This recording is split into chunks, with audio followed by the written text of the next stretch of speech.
India post recruitment 2026 মাধ্যমিক পাশে প্রায় 30,000 টাকা স্যালারি। পোস্ট অফিসে প্রচুর ভ্যাকান্সি। ভারতীয় ডাক বিভাগে চাকরির সুযোগ। দেশের 23টি পোস্টাল সার্কেলে প্রায় 30,000 শূন্যপদে কর্মী নেওয়া হবে বলে জানিয়েছে ইন্ডিয়া পোস্ট।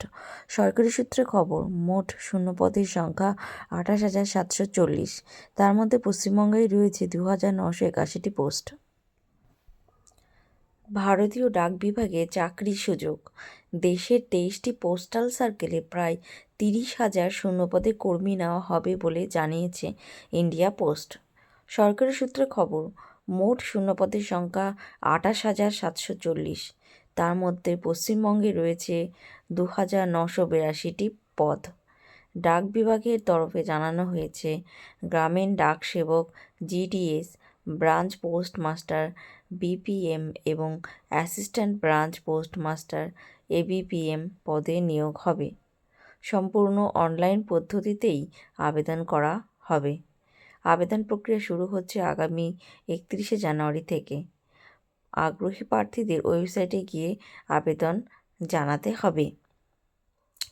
তো প্রার্থীদের যে ওয়েবসাইটে যেতে হবে সেটা হচ্ছে indiapost.gdsonline.government.in। ওয়েবসাইটে গিয়ে আবেদন করতে হবে। বয়সসীমা, আবেদনকারীর বয়স হতে হবে 18 থেকে 40 বছরের মধ্যে। সংরক্ষিত শ্রেণীর প্রার্থীদের জন্য বয়সের ছাড় থাকবে।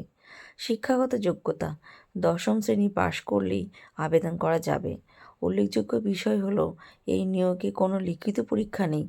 10ম শ্রেণী প্রাপ্ত নম্বরের ভিত্তিতেই মেধা তালিকা তৈরি করা হবে। বেতন, গ্রামীণ ডাক সেবক এবং অ্যাসিস্ট্যান্ট ব্রাঞ্চ পোস্টমাস্টার পদে মাসিক বেতন 10,000 টাকা থেকে শুরু করে সর্বোচ্চ 24,470 টাকা পর্যন্ত। ব্রাঞ্চ পোস্টমাস্টার পদে বেতন মিলবে মাসে 12,000 টাকা থেকে 29,380 টাকা পর্যন্ত। আবেদন জমা দেওয়ার শেষ দিন 14 ফেব্রুয়ারি। সাধারণ প্রার্থীদের জন্য আবেদন মূল্য 100 টাকা।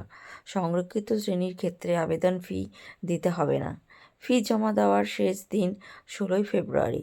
আগামী 28 ফেব্রুয়ারি নিয়োগের চূড়ান্ত মেধা তালিকা প্রকাশ করা হয়েছে।